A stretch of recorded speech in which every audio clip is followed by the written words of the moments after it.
குழந்தைகள் நலன். கல்வி பெற துடிப்போருக்கு அவர்கள் ஏழை என்பதால் கல்வி தடைபடாமல் இருக்க ஏற்பாடு செய்ய வேண்டியது நல்லெண்ணம் உடையோரின் கடமையாகும் எனும் பேரறிஞர் அண்ணாவின் கருத்தை சிந்தையில் தாங்கி செயல்படுகிறது இந்த அரசு. குடும்பச் சூழல் காரணமாக அதிகாலையில் பள்ளி குழந்தைகளுக்கு உணவிட இயலாத ஏழை எளிய தாய்மார்களின் துயரம் துடைத்து கனவுகள் நிரம்பிய நெஞ்சுடன் கல்விச்சாலையில் அடியெடுத்து வைக்கும் அவர்தம் குழந்தைகள் பசித்த வயிற்றுடன் பாடம் படிக்க வரும் நிலையினை மாற்றி பசி நீங்கி ஊட்டம் பெற்று உற்சாகத்துடன் பயின்றிட வகை செய்கிறது முதலமைச்சரின் காலை உணவு திட்டம்.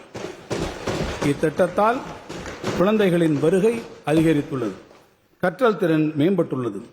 19.34 லட்சம் மாணவர்கள் பயனிடும் இத்திட்டத்திற்கென கடந்த 4 ஆண்டுகளில் 1884 கோடி ரூபாய் செலவிடப்பட்டுள்ளது. பெற்றோரை இழந்த குழந்தைகளை அரவணைத்து பாதுகாத்திடும் வகையிலும் அக்குழந்தைகள் இடைநிற்றல் இன்றி 18 வயது வரையிலான பள்ளி படிப்பினை தொடர மாதம் 2000 ரூபாய் வழங்கும் அன்புக்கரங்கள் திட்டத்தின் கீழ் இதுவரை 10,637 குழந்தைகள் பயன்பெற்று வருகின்றனர். திருநங்கைகள் நலன். திருநங்கைகளின் தன்மான வாழ்விற்கு உதவிடும் நோக்கத்தோடு அவர்கள் சுயமாக தொழில் செய்வதை ஊக்குவிக்க இந்த அரசு மானியம் வழங்கி வருகிறது. திருநங்கைகளுக்கு அதிகாரம் அளிக்கும் வகையில் அவர்கள் ஊர்காவல் படையில் சேர்ந்து பணி செய்திட வழிவகை செய்யப்பட்டுள்ளது. மூத்த குடிமக்கள் நலன். முதுமையின் துயதுடைக்க மூத்த குடிமக்களுக்கு பகல் நேர பராமரிப்பு மையங்களாக அன்பு சோலைகள் 25 இடங்களில் அமைக்கப்பட்டுள்ளன. அண்மையில் மாற்றுத்திறனாளிகள் மற்றும் வயது முதிர்ந்தோர் சிரமமின்றி பொருள்கள் பெற வேண்டும் என்ற மென்மையான நோக்கத்தில் அவர்களின் இல்லத்திற்கே பொருள்களை நேரடியாக கொண்டு சென்று விநியோகிக்கும் முறையினை தாயுமானவர் திட்டத்தின் கீழ் இந்த அரசு நடைமுறைப்படுத்தியுள்ளது. இத்திட்டத்தின் கீழ் இதுவரை 27,40,703 தகுதியுடைய பயனாளிகள் பயன்பெற்றுள்ளனர். மாற்றுத்திறனாளிகளின் நலன். Democracy is not merely a form of government. It is primarily a mode of associated living of conjoined communicated experience. It is essentially an attitude of respect and reverence towards fellow men என்றார் doctor Ambedkar. மாற்றுத்திறனாளிகளின் வாழ்வாதாரத்தை மேம்படுத்தும் இந்த அரசு அவர்களுக்கு உரிய அதிகாரம் கிடைத்திடுவதற்கான நடவடிக்கைகளை மேற்கொண்டு வருகிறது. நாட்டிலேயே முதன்முறையாக உள்ளாட்சி அமைப்புகளில் மாற்றுத்திறனாளிகளை உறுப்பினர்களாக நியமிக்கும் வகையில் தமிழ்நாடு ஊராட்சிகள் சட்டம் 1994 மற்றும் தமிழ்நாடு நகர்ப்புற உள்ளாட்சி அமைப்புகள் சட்டம் 1998 ஆகியவற்றில் உரிய திருத்தங்களை தமிழ்நாடு அரசு கொண்டு வந்துள்ளது. இதன் மூலம் உள்ளாட்சி அமைப்புகளில் இதுவரை 3,632 மாற்றுத்திறனாளிகள் நியமன உறுப்பினர்களாக பொறுப்பேற்றுள்ளனர். உள்ளாட்சி அமைப்புகளில் மாற்றுத்திறனாளிகளின் குரல் உறக்க ஒலித்திடச் செய்யும் இந்நடவடிக்கை நாடெங்கும் பெரும் வரவேற்பை பெற்றுள்ளது. அரசு வேலைவாய்ப்பில் மாற்றுத்திறனாளிகளுக்கு 4% இடஒதுக்கீடு நேரடி நியமன முறையில் வழங்கப்பட்டு வரும் நிலையில் தற்போது பணி உயர்வு முறையிலும் இடஒதுக்கீடு வழங்கி அரசு ஆணையிட்டுள்ளது.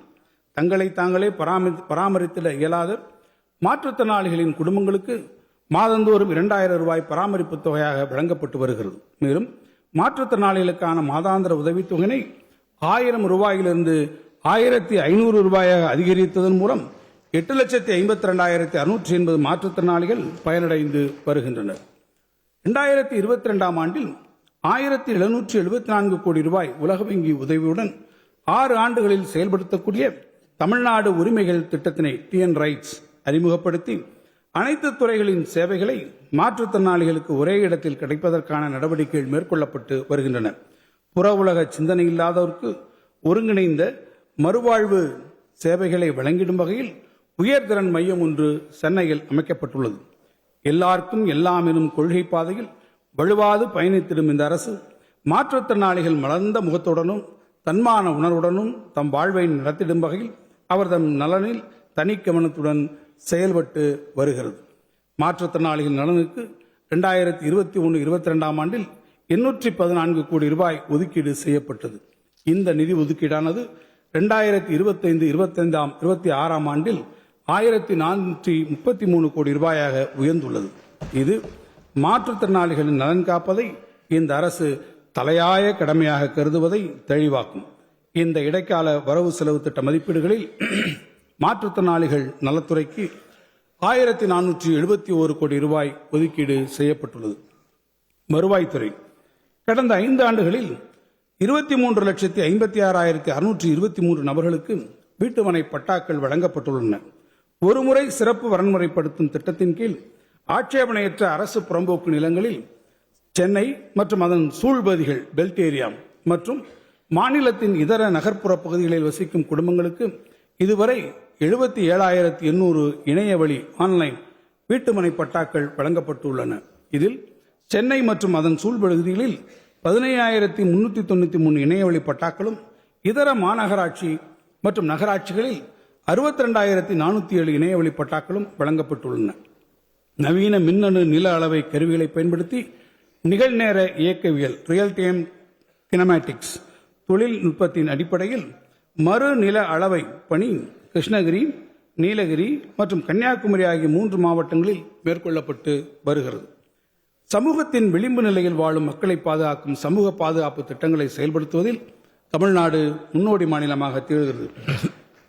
முதியோர் ஓய்வூதியம், மாற்றுத்திறனாளிகள் ஓய்வூதியம், ஆதரவற்ற விதவைகள் ஓய்வூதியம் போன்ற அனைத்து சமூக பாதுகாப்பு ஓய்வூதிய திட்டங்களின் கீழ் 35.33 லட்சம் நபர்கள் பயனடைந்து வருகின்றனர். அனைத்து சமூக பாதுகாப்பு திட்டங்களுக்கும் இந்த இடைக்கால வரவு செலவு திட்ட மதிப்பீடுகளில் 5,463 கோடி ரூபாய் நிதி ஒதுக்கீடு செய்யப்பட்டுள்ளது. பள்ளிக்கல்வி, அறிவை விரிவு செய், அகண்டமாக்கு என்று பாரதிதாசன் பாடியதற்கு இணங்க கல்வி செல்வத்தை குழந்தைகளுக்கு வழங்கி அறிவு சமூகத்தை படைத்திடும் நோக்கில் முதலமைச்சரின் காலை உணவு திட்டம், இல்லம் தேடி கல்வி, புதுமை பெண், தமிழ் புதல்வன், கல்லூரி கனவு, எண்ணும் எழுத்தும், நான் முதல்வன் போன்ற முத்தான பல திட்டங்கள் முன்னெடுக்கப்பட்டு வருகின்றன.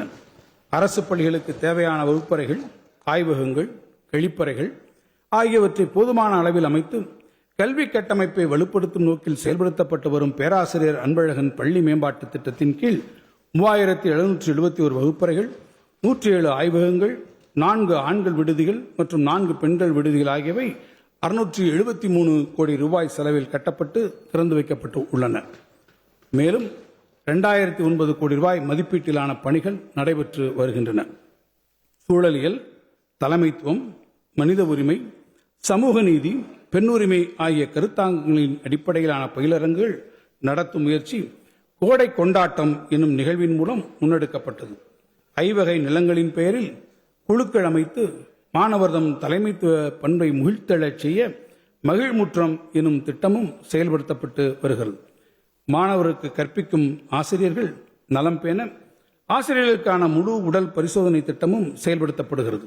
பிற மாநிலங்களிலும் குறிப்பிட்ட சில உலக நாடுகளிலும் உள்ள கல்விச் சூழலை அறிந்து கொள்ள மாணவர்கள், ஆசிரியர்கள் ஆகியோருக்கென சிறப்பு சுற்றுலா திட்டங்களும் செயல்படுத்தப்பட்டு வருகின்றன. சென்னையில் நடத்தப்படும் பன்னாட்டு புத்தக காட்சி தமிழை உலக மொழியாக்கும் மிகச்சிறந்த முயற்சி என அனைவராலும் வரவேற்கப்படுகிறது. அறிவார்ந்த புலவர்கள் கூடி விவாதிக்க சங்கம் வைத்து தமிழ் வளர்த்த மதுரை மாநகரில் உருவாக்கப்பட்டுள்ள கலைஞர் நூற்றாண்டு நூலகம் தென் தமிழ்நாட்டின் அறிவாலயமாக திகழ்கிறது.